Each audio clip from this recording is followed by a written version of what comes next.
Selamat sore sahabat-sahabat, kita ketemu lagi edisi khusus sore dari channel Anak Medan Bersuara. Sore ini teman-teman, kita kembali lagi bongkar lagi masalah perihal tentang apa yang terjadi saat ini viral. Yaitu pasti sudah tahu teman-teman ya, perihal tentang Pak Jokowi. Lagi-lagi tentang Pak Jokowi.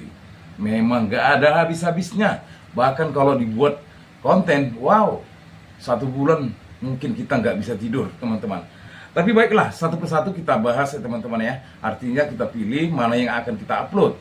Dan kali ini di sore ini setelah tadi pagi menjelang siang, saya sudah mengupload video di mana Rocky Gerung beserta Bocor Halus mengkuliti atau membongkar dosa-dosa atau kejahatan yang dilakukan ketika 2 periode atau 10 tahun masa pemerintahan mantan presiden yang ke-7.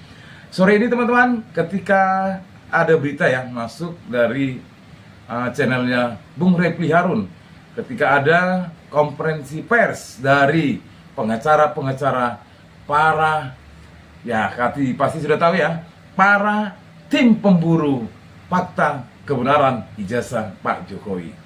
Kita ikuti ya, sebentar kita intro dulu.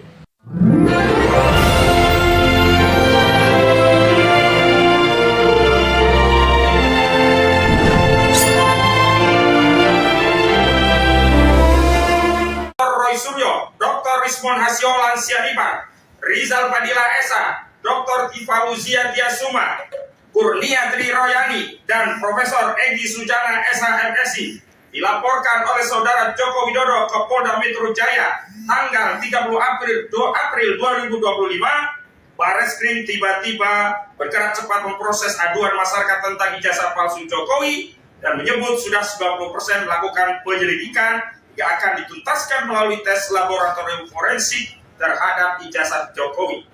Berkenaan dengan hal itu, tim advokasi anti kriminalisasi akademisi dan aktivis menyatakan sikap. Pertama, kami menolak hasil tes laboratorium forensik secara sepihak oleh Bareskrim Polri karena proses yang sepihak ini syarat muatan politik, tidak egaliter, tidak transparan, tidak kredibel dan tidak akuntabel. Karena proses sepihak ini tidak dapat dipahami sebagai proses penegakan hukum, melainkan memiliki tendensi politik untuk menyelamatkan Jokowi melalui sebuah proses yang ujungnya patut diduga ijazah Jokowi akan dinyatakan asli. Kedua, aduan masyarakat atau dumas yang ditindaklanjuti dengan laporan informasi bukanlah tindakan pro justisia. Proses dalam tahapan ini hanyalah pra-pemeriksaan untuk menentukan apakah aduan masyarakat layak direkomendasikan untuk dilanjutkan pada tindakan pro justisia dengan diterbitkan laporan polisi. Sehingga tindakan ini tidak atau belum masuk pada substansi dugaan tindak pidana yang dilakukan, apalagi untuk melegitimasi keabsahan sebuah dokumen ijazah Jokowi. Ketiga, karena itu kami menduga kuat ada motif penyelamatan kepentingan Jokowi sekaligus melegitimasi kriminalisasi terhadap klien kami melalui proses yang dilakukan Bareskrim Mabes Polri yang akan melakukan uji laboratorium forensik ujungnya diduga kuat hasil tes ijazah Jokowi akan dinyatakan identik atau asli. Laporan TPU akan di Bareskrim Polri dihentikan karena tidak cukup bukti dan proses kriminalisasi terhadap klien kami akan masif dilanjutkan dengan dalih telah ada hasil tes laboratorium forensik terhadap ijazah Jokowi. Keempat, kami hanya akan mempercayai dan menerima hasil uji laboratorium forensik terhadap ijazah Jokowi sepanjang proses tersebut melibatkan berbagai stakeholders, terlapor di Polda, akademisi, lembaga kredibel, ahli dari internasional, hingga perwakilan DPR. Intinya, kami menuntut audit forensik terhadap ijazah Jokowi melalui lembaga ad hoc yang bersifat inklusif, independen, dan kredibel. Demikian pernyataan hukum disampaikan Jakarta 12 Mei 2025, tim advokasi anti kriminalisasi akademisi dan aktivis, tertanda Petrus Salistinus SH Koordinator Litigasi, Ahmad Kosidudun SH Koordinator Non Litigasi. Dan kami nanti akan edarkan dengan lampiran sejumlah tim advokat yang ada dalam tim ini, diantaranya ada Dr. Amir Samsudin SHMH, mantan Menteri Hukum dan HAM, kemudian ada Dr. Abraham Samad SHMH, mantan Ketua KPK, Majen TNI Purnawirawan Samsu Jalal SH MH, beliau mantan Danpom ABRI. Kemudian ada Dr. Ahmad Yani SH MH, kemudian ada juga Dr. Herman Kadir SH MH, Muhammad Samsir Jalil SH MH, Ismar Samsu. Ini dia. Gak main-main dan gak tanggung-tanggung teman-teman ya. Jadi para tim advokat sudah sepakat dan memberitahukan ultimatum yang mereka sampaikan. Karena mereka juga menginginkan agar menghadirkan stakeholder pada waktu penanganan yang dilakukan oleh Barreskrim Polri ketika krisis kepercayaan terhadap oknum ataupun katakanlah bukan oknum lagi ya, sudah menjadi institusi Polri ya, karena mungkin perihal tentang kepercayaan terhadap Polri sudah minim atau katakanlah semakin tipis. Namun demikian sahabat-sahabat, ternyata mantan Wakapolri juga ikut berbicara perihal tentang ijazah Pak Jokowi. Mau tahu apa kata beliau? Kita ikuti berita selanjutnya. Sebentar teman-teman. Ini soal penyelesaian ijazah ya mantan Presiden Jokowi. Kali ini saya punya tamu yang istimewa, mantan atau ex Wakapolri. Tapi biasanya kalau di luar negeri nggak pernah bilang ex, tapi Wakapolri dari tahun sekian sampai tahun sekian. Yaitu Komjen Purnawirawan Polisi Ugro Seno. Assalamualaikum warahmatullahi wabarakatuh Pak Ugro. Waalaikumsalam Mas Refli. Sorry, saya mestinya sudah lama harusnya interview sama Pak Ugro. Jadi lupa saya kalau saya punya narasumber tidak hanya Komjen Susnodo Aji, tapi ada Komjen Pol Ugro Seno juga. Pak Ugro, kabar baik Pak ya? Kabar baik, alhamdulillah Mas. Pak Ugro, saya tidak mau basa-basi lagi ya. Sudah apa ya ibaratnya kalau bahasa Jawanya itu bulet, manjang, nggak karu-karuan tuh soal ijazah ini. Padahal orang menganggap ya seperti Obama saja dulunya. Kalau Obama kan dituding bahwa dia bukan warga negara Amerika Serikat. Dan kita tahu Amerika kan menganut azas kelahiran. Dia tunjukkan saja akta kelahirannya selesai. Tetapi rupanya kita punya mantan presiden ini agak beda, agak lain sekarang. Silakan Pak Ugro mengeksplorasi bagaimana penyelesaian kasus ini termasuk menyinggung peran Barreskrim, Polda Metro dan Pengadilan Perdatanya. Silakan Pak Ugro. Siap Mas. Jadi masalah berkaitan ijazah palsu atau dugaan ijazah palsu sebetulnya tidak perlu dikait-kaitkan dulu dengan Undang-Undang ITE. Ini kan pidana murni, ya kan? Karena kalau berkaitan dengan Undang-Undang ITE nanti berkembang kemana-mana gitu. Saya melihat di sini ijazah yang diduga palsu tadi, kalau sudah masalahnya ruwet seperti ini, nah ini harusnya jangan dicari ijazah aslinya dulu, biarin aja ijazah asli disimpan atau ijazah yang diduga palsu disimpan atau ijazah palsu disimpan. Tapi yang jelas sekarang barang itu sudah digunakan di KPUD di Solo, kemudian KPUD di Jakarta dan KPU Pusat. Nah, ini yang harusnya segera ditangani oleh kepolisian setelah ada laporan itu penggunaan ijazah palsu di 3 lokasi tadi. Pasang polis lain saja. Nah, karena mungkin sudah menggunakan sistem IT yang bagus ya. Olah TKP di lokasi dan menggunakan ahli-ahli forensik di situ sehingga bisa ditemukan kembali kalau ada isu bahwa data itu hilang kan bisa dimunculkan kapan hilangnya dan sebagainya. Jadi fokus kepada pasal 263 ayat 2 dulu, jangan 263 ayat 1, nanti tidak akan ketemu di situ. 263 ayat 2 menggunakan. Oh, ayat 2 menggunakan ya. Oke. Ya, gitu. Itu Mas. Jadi itu saya hanya mengikuti selama ini kenapa harus diskusi terlalu panjang lebar ya kembali ke 263 karena kalau itu dokumen negara loh. Kepala daerah baik wali kota atau gubernur dan apalagi presiden itu dokumen negara. Itu nggak boleh hilang harusnya karena itu merupakan sejarah nanti di situ. Itu Mas. Oke, saya bacakan dulu biar sobat era sekalian paham 263 ayat 2 itu. Pasal 263 ayat 2 KUHP mengatur hukuman bagi orang yang sengaja menggunakan surat palsu atau surat yang dipalsukan seolah-olah asli yang dapat menimbulkan kerugian. Hukuman yang dijatuhkan sama dengan hukuman bagi orang-orang yang membuat surat palsu atau memalsukan surat. Oke, jadi yang menggunakan surat palsu siapapun orangnya. Nah, yang menjadi masalah Pak Ugro, kita tahu bahwa sekarang ini ada 3 fora atau 3 forum yang sedang berkembang soal penyelesaian ijazah palsu. 1, gugatan perbuatan melawan hukum perdata di Pengadilan Negeri Solo yang sedang berproses. Yang kedua adalah saya tidak tahu bagaimana Bareskrim itu, tetapi sepertinya belum due process of law. Yang jelas masih klarifikasi dan lain sebagainya atau apa, saya tidak terlalu paham. Karena konon katanya belum diterbitkan laporan polisinya, LP-nya, walaupun sudah dilaporkan sejak tanggal 9 Desember 2024. Nah, yang ketiga adalah pengaduan dari Presiden Jokowi ya soal penghinaan, pencemaran nama baik dan lain sebagainya dengan menggunakan baik KUHP maupun Undang-Undang ITE. Nah, sekarang yang jelas semua sedang berproses. Di Solo itu mediasi gagal dan sengaja memang digagalkan oleh pihak Jokowi karena pihak Jokowi tidak mau hadir lagi dalam mediasi dan minta langsung ke dalam persidangan, dan kelihatannya ada skenario macam-macam lah. Kemudian di Bareskrim ini juga katanya 90% sudah prosesnya, tetapi tinggal puslapor atau lapor, tapi kalau lapor itu bisa menggugurkan yang 90% katanya. Kita tidak tahu yang 90% itu guilty lalu kemudian bisa digugurkan atau sebaliknya.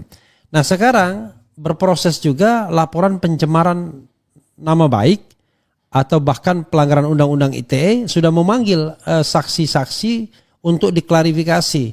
Ada advokat Tri Royani atau Kurnia Tri Royani, kemudian ada advokat Medi Juniarto, kemudian ada tim TPUA Rustam Effendi, kemudian nanti akan dipanggil lagi Roy Suryo, Dr. Tifa, Rizal Fadila dan lain sebagainya. Jadi sudah begitu yang terjadi Pak Ugro. Apakah realistis usul Pak Ugro tersebut dari sisi non hukumnya, non yuridis, dan kedua silakan komentari 3 proses yang sedang berkembang ini. Silakan Pak. Ya, bagi saya Polri itu kan Kepolisian Negara Republik Indonesia. Tidak ada polisi Jakarta, tidak ada polisi Solo, tidak ada polisi Jogja dan sebagainya. Kalau persoalan yang sama berkisar sekitar ijazah yang diduga palsu, sebaiknya menurut saya ditangani terpusat saja oleh Bareskrim Polri, sehingga konsentrasi massa tidak terpecah belah. Ada pelapor, ada yang terlapor di situ atau saling melapor di situ, udah ditangani secara tuntas.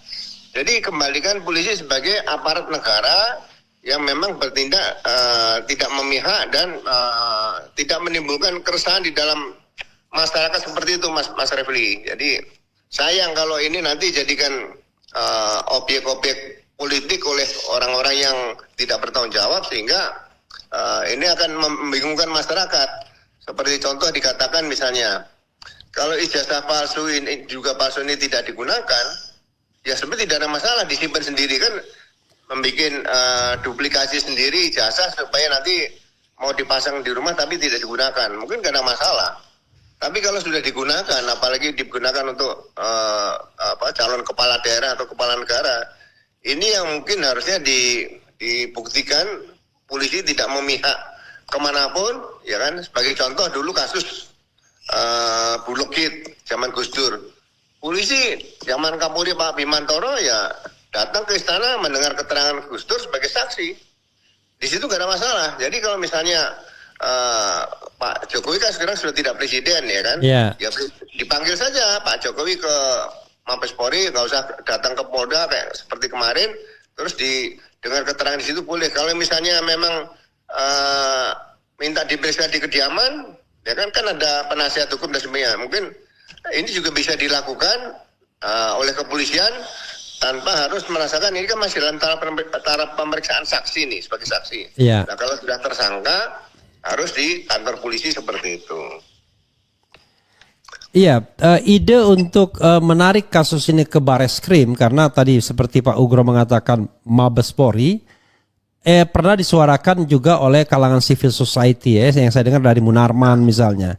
Tapi tidak pernah saya dengar dari pihak-pihak lain ya, terutama dari kalangan kepolisian sendiri yang berinisiatif untuk menarik ini. Bahkan Polres-Polres itu menerima juga pengaduan dari relawan-relawan Jokowi di beberapa tempat di Indonesia ini yang seolah-olah dalam tanda kutip di-entertain, diterima, langsung terbit juga laporan polisinya. Nah, cuma kita tidak tahu apakah akan ditindaklanjuti atau tidak dengan pasal penghasutan 160 dan lain sebagainya. Bagaimana Pak Ugro?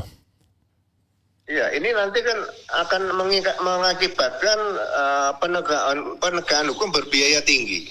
Contoh, kalau undang-undang ITE, ya kan, orang bisa diperiksa di Polda Metro, bisa diperiksa di Polda Jabar. Nanti yang di Polda Metro kan ITE ini kan menggunakan media internet nih. Iya. Ditanya di Polda Metro, TKP di mana? Ada di Jakarta gitu. Nanti kalau di Polda Jabar, TKP di mana? Di alun-alun Bandung. Nanti di Jawa Tengah ditanya, di mana TKP? Oh, di daerah Sunan di Demak itu. Ya Kalijogo di Demak seperti itu. Nah, ini sebaiknya seperti hal-hal seperti ini diserahkan saja oleh satuan-satuan kepolisian yang di Polres dan sebagainya ke Mabes Polri, karena Mabes Polri sedang menangani, atau Polda misalnya sedang menangani, serahkan, karena pekerjaan polisi banyak, bukan hanya ngurusi jasa palsu. Kasihan polisi kalau diberikan pekerjaan-pekerjaan yang ya menurut saya bukan hal yang terlalu berat seperti perampokan, pembunuhan. Ini kan barang kertas, barang dokumen yang diduga palsu. Itu saja. Entah siapa pelakunya, yang penting ini kan dokumen diduga palsu. Seperti contoh kasus gini, Mas. Kalau ada bupati begitu terpilih hasil pilkada diduga ijazahnya palsu, ya kan? Ya, ini seperti ini apakah mau dibiarkan? Itu private ya, tidak, dicek aja di KPU-nya, KPUD, ada nggak dokumen diajukan, ya itu tampil. Yang punya bupati silakan disimpan. Nah, ternyata yang digunakan setelah dicek, oh ini ternyata palsu, dari situ, nah baru disita yang disimpan oleh bupati tadi yang diduga palsu, berarti ada di bupati, lah itu bupati bisa dikenakan. Daripada datang petugas ke rumah bupati yang sudah terpilih, digeledah dan sebagainya. Nah, ini permainan politik seperti ini kan sangat merugikan masyarakat seperti itu, Mas. Iya, kalau kita lihat salah satu fora misalnya yang diajukan Dr. Taufik di Surakarta, itu dia menggugat ijazah S1, kemudian termasuk SMA ya Pak Jokowi, dan kemudian pihak tergugatnya selain Pak Jokowi sendiri itu ada KPU Surakarta atau KPU Solo. Ya. Nah, sebenarnya ini kan salah satu fora yang bisa menyelesaikan soal ini, karena berarti kan akan membuktikan bahwa apakah dokumen yang digunakan untuk melamar sebagai wali kota itu, mencalonkan sendiri sebagai wali kota itu dokumen yang asli atau tidak, karena kan nanti kan akan diperiksa asli atau tidaknya. Tetapi dan kemudian kalau sepanjang atau sependek yang saya tahu, ada perma yang mengatakan tahun 1956 kalau ada kasus perdata dan pidana berjalan beriringan, maka diselesaikan dulu hak perdatanya. Bahwa harus dibuktikan dulu apakah memang ijazah itu milik Jokowi dan kemudian itu asli atau palsu. Tetapi yang terjadi adalah ada pemikiran, ada skenario, ada sakwasangka yang mengatakan bahwa pengadilan Solo atau pengadilan gugatan perbuatan melawan hukum itu tidak akan sampai pada tahap pembuktian, karena akan macam-macam dipersoalkan legal standingnya, apa kepentingannya dan lain sebagainya. Atau barangkali pengadilan mengatakan tidak berwenang, wallahu alam, seperti yang dikatakan Pak Mahfud, kok soal ijazah digugat di pengadilan perdata, dan dijawab oleh penggugat ini bukan wan prestasi, ini perbuatan melawan hukum. Silakan Pak Ugro kalau mau nimbrung juga soal di pengadilan negeri Solo dulu, silakan. Ya, kalau saya lebih cenderung tidak digugat ke pengadilan perdata, Mas. Jadi kita berkirim surat ke KPUD di Solo. Mohon dapat ditunjukkan dokumen ijazah yang diajukan oleh Pak Jokowi waktu mengajukan diri sebagai calon wali kota Solo. Kalau itu tidak dilakukan, kita gugat ke Komisi Keterbukaan Informasi Publik. Karena keterbukaan informasi publik komisi ini bisa juga menyidangkan dan itu berkekuatan hukum tetap harus dilaksanakan. Jadi jangan terlalu banyak buang energi karena perdata itu juga akhirnya tidak bisa menyita barang bukti di situ, tidak bisa mengolah TKP, tidak bisa memasang polisten. Jadi ya hanya dialog dua belah pihak saja. Nanti kalau deadlock ya dimediasi sampai sidang ya. Akhirnya ya mungkin putusannya bisa juga NO itu aja. Kalau kita minta ya, katakanlah kita minta, belum tentu dan sepertinya tidak akan mau kan begitu. Pihak Solo, karena dari dulu juga pernah digugat ketika di Pengadilan Negeri Jakarta Pusat juga kelihatannya kadang-kadang bisa hadir bisa tidak gitu karena dia merasa bahwa memang pengadilan perdata barangkali tidak bisa memaksa. Nah, kalau seandainya keterbukaan informasi publik ke KIP yang kita Komisi Keterbukaan Informasi Publik yang kita andalkan, sependek pengetahuan saya Pak Ugro, itu putusan KIP itu tetap bisa di-challenge di pengadilan negeri kalau pihak yang diwajibkan untuk membuka informasi publik itu menolak. Jadi tetap panjang juga urusannya. Ya, mungkin seperti itu kalau memang banyak kendala di tingkat peradilan dimanapun. Menurut saya ini kan sudah dugaan ini kan bisa diajukan pidana. Kalau tidak cukup bukti kan KUHAP juga mengatur penghentian penyidikan. Jadi kita contoh dulu waktu zaman 98 Mas. Dulu kan seperti apa? Bagaimana Presiden Soeharto dibuat situasi seperti itu dan putranya juga dikenakan seperti itu, dicari-cari, menghilang, akhirnya tertangkap juga. Jadi bagi saya ya kembalikan kepada jati diri penegak hukum sebagai jati diri pedang keadilan gitu aja. Jadi jangan melihat lagi ewoh-pegewah atau sungkan-sungkan seperti karena sudah 10 tahun menjabat dan harus dihormati dan sebagainya. Pak Harto itu 32 tahun menjabat, ya kan? Dan akhirnya juga selesai seperti ini juga dimakan waktu, dimakan usianya seperti itu juga, nggak ada yang tuntas. Jadi bagi saya sekali lagi ya, ini saatnya untuk berani bertindak kembali kepada jati diri Polri sebagai aparat negara, aparat penegak hukum yang mampu menyelesaikan masalah-masalah yang krusial di masyarakat. Wow, luar biasa teman-teman ya. Channelnya Repli Harun ya, bersama mantan Wakapolri Oegoro Seno. Terima kasih Pak Oegoro Seno yang sudah memberikan pemaparan kepada kami sehingga kami sedikit dapat pencernaan dan ilmu-ilmu tentang hukum ya, perihal tentang pengadilan yang saat ini sekarang di Surakarta atau PN Solo, PN Surakarta ya. Dan begitu juga perihal tentang apa yang dilakukan oleh Kabar Eskrim yang tinggal 10% lagi katanya. Padahal Pak mantan Wakapolri menyatakan sebenarnya ini nggak usah berlarut-larut. Tapi dia meminta agar polisi atau institusi Polri kembali menjadi pedang keadilan. Seperti diingatkannya ketika tahun 98 ya, Pak Soeharto itu 32 tahun loh. Tapi ya habis dimakan waktu. Dan saat ini sekarang ya, pedang keadilan yang dimiliki oleh institusi Polri harus benar-benar membela kebenaran, membongkar kebohongan. Jangan didiam-diamkan. Saatnya tunjukkanlah jati diri kalian seperti yang dikatakan oleh mantan Kapolri ya, mantan wakil Kapolri ya, Pak Oegoro Seno. Jadi semoga apa yang dikatakan ini sampailah kepada institusi Polri. Begitu juga sahabat-sahabat, para sahabat-sahabatku, para subscriberku, para pecinta dan pegiat media sosial, khususnya channel ini. Semoga apa yang dikatakan tadi, mulai dari awal konten ataupun awal video tadi, itu menjadi pembelajaran buat kita semua agar kita semakin kuat untuk mengontrol dan mengawasi proses keadilan yang saat ini berjalan. Kita tidak mau lepas untuk membongkar kebohongan yang selama ini tersusun oleh kekuatan-kekuatan tertentu. Saatnya kita harus bisa mengatakan lepas dari kekuasaan dan dinasti Jokowi. Salam perjuangan, hidup rakyat Indonesia, merdeka, merdeka, merdeka.